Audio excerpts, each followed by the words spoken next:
Okay, so my local shop picked up these Exceed heads bits from Japan. They come out and those little vending machines, and ball drops out, and you get a Gundam head. Previously, they had released a bunch of these little Zaku heads like this. Now I built one of these things, and it's actually kind of a little model type thing, but when I picked up this, after unwrapping it, you have the Gundam head, and you've got the little V fins that are wrapped up. You had these two pieces, which are what you do is you connect this piece up to here, and you do same thing with the other V fin. You pop it onto the head where it matches there, and then his little chin piece you just pop on like so, and you're done. Well, I lied. These parts come out like this, and then let me pull this off, and this part, his little visor piece comes up. So there, now it actually looks kind of normal. So that's your Exceed head, and it has a little base here, like so. There's a guy online that 3D designed a neck thing for this, and oops, as I drop his head off. So he 3D designed this, and he put it up on Thingiverse. He goes on Facebook, Marco Gumpla, and it's on Thingiverse. So if you look up Gumpla or Gundam on Thingiverse, you'll find this. And this is just FDM 3D printed really quickly at 0.25 millimeters. You can see the resolution lines if you zoom in a little bit, maybe. What I did was I put it in a vapor bath for about an hour and a half, and it kind of melts the lines together, and you have this ultra shiny piece like this. So what happens now is this sits there, and that sits there, and now you have kind of a more complete display base. And this guy put this stuff online for free, so give him a like. That's pretty cool that he did this. It makes the display base a little bit more of a display base as opposed to just the head sitting there. Now, the thing with the Zaku head is it's actually a model. You take this apart and you have to put it together. Now, let me take apart some of these bits and pieces here, and we'll go to breaking this down as what a typical model builder would do: take this apart and into pieces and paint it. So I pulled this on this pretty hard, and I couldn't get this off. And looking through this all over the place, I noticed that there's a seam down the middle. I've already taken this head apart. It took me a little bit to figure out how to do this. So there's a seam down here, so I know that. And if you look closely into the cavity, let me grab a better light. You'll see that there are pegs inside there that connect everything together. Now, the thing they did was they glued this whole model together, right? So it's meant to be taken out of this and displayed, and you're done with it. No paint, nothing. They painted all the little the Vulcans, and eyes painted, the nose and this piece. Everything's painted, right? Even this back piece is painted. So there's really no work to do on this. But as a model builder, I'm going to take this apart, I'm going to build it, I'm going to paint it my own way. I'm going to make mods to this. So pulling on this, I couldn't figure out how to get this thing apart. And I noticed that there was a seam here that looked like it might have been glued together. So I'm guessing this whole kit was glued together. So what I had to do is I had to find an area where there wasn't a seam. If I look closely here, there's actually parts of the seam there. So I know that the seam of the down the middle of the head goes right here and through here, right? I can't really tell here where the seam is because there's no seam here. Now, going back to this visor piece, that this is a whole piece. I wouldn't think they molded this, seamed it up, glued it, sanded it just to have it look like this. So this tells me that this piece is a whole piece. So what I ended up having to do is I first took a scribing tool, right? This is a .075 scribing tool. I just scribed along this line just to get a little bit of a edge going, or a divot going. Right. Once I did that, I took a small saw, if I can find it on my desk, something like this. Hopefully I don't get in the light. Let's do this better. So a little saw, and basically I carefully just sawed this down. So I sawed all the way to here, and this is pretty much the linchpin to the entire kit. You take this off, and that's what's hiding this visor piece.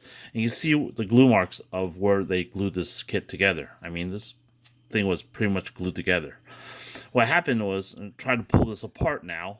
It still wasn't coming apart because of these pegs. You can see better that there's pegs. There's male and female pegs here holding things together. So what I ended up having to do is bring another saw, and go in there and just cut that peg off. So there's three main pegs. I didn't figure this out until I actually pulled this damn thing apart. So you see that the head the face has this piece right here that just pops off fairly easily, and the forehead piece pops off fairly easily, right? Now you can see that there's 1, 2, 3 holes here, or that made up and connect this piece together. Now, since I cut them and I want to have it align better once I'm done building, I rebuilt the pegs using just styrene metal rods just as a support, and that kind of holds everything together when I need to.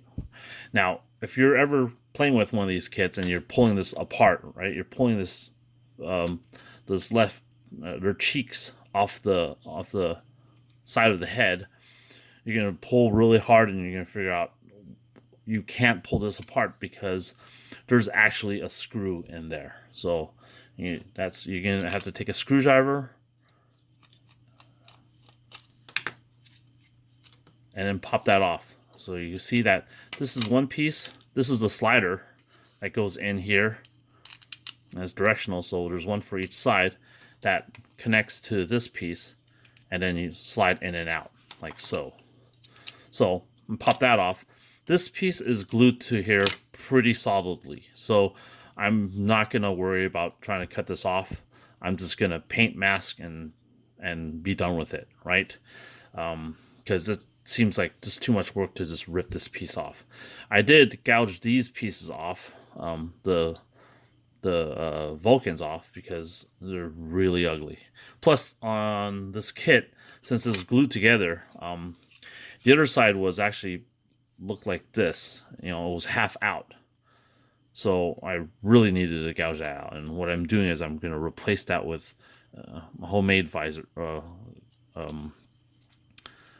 Vulcan, like so. Once this is painted up, it should look fairly decent.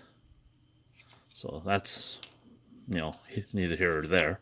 So I'm going to continue taking this thing apart. Unscrew that. So now we have the cheek pieces, the two sides of the head taken apart, right?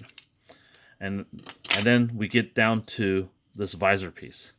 Now this is actually a separate piece, and this is glued in together. So what I ended up having to do is jamming a hobby knife in there, fairly thick hobby knife, and popping that piece of glue that's connected to these two pieces. So once you pop that off, you can see that this is where the glue is attached, and they actually attached a clear red visor piece. Oops, as I drop it. That is painted silver. You can see that better. Painted silver, so that when you look at it from this end, you can see that there's a little bit of markings here, which is kind of nice. I'm going to draw out the hole, probably paint this black, and have a light shining from the back. So that's taking this piece apart, and this is just painted in there. I think that actually might be a sticker, the more I feel that. So that's basically taking apart this entire Exceed RX-78 head. It's a little bit of a pain in the ass, and it's a lot different from this the Zaku Exceed head, which feels more like a model kit. There's definitely a lot more seam lines to deal with. Not seam lines, sorry, mold lines to deal with on this piece, on this kit, versus this, which it seems that they took a little bit more thought into putting this thing together so that you unwrap it, you pop up the head, and you attach the V-fin and the chin, and you're done. You can see this face piece is actually one piece as well. I'm in the middle of modifying that. That's why there's styrene tubes glued here. But this visor piece is separate from here, and it's glued in pretty tightly. So I'm not going to worry about popping out the eyes so I can paint the rest of this. I think this is one piece, because if I scratch on it, this is painted. So I think they just molded this in one piece and then painted this. So it's just going to be some masking, and that's all she wrote for this piece. And that's pretty much it for breaking down this silly little Exceed head. This is going to be a quick little project that interrupting my build right now, but it should be a quick display piece. And with Marco's 3D printed or 3D designed neck piece, this should make for a nice little area where I can hide the battery, maybe a switch somewhere. So he actually has written here, Marco Gunplay here, I think. My printer is a FDM printer, so resolution wasn't that great. If I printed this at 0.25 millimeters, it took about 3 hours. So at the lowest setting I have for my printer, it would be 0.15, and that would take about 6 hours. So if you have access to an SLI printer like a Formlabs 2, this will take about 8 hours. But once it prints, it's going to be just pretty much ready to paint. You just do your cleanup and paint it, and it's display ready, because it's resin and it's very, very high resolution. With the FDM printer, you're going to do a little bit of work to it before you could get to painting and have it displayed properly. That's all I have, and hopefully this was kind of useful to some folks, and thanks for watching.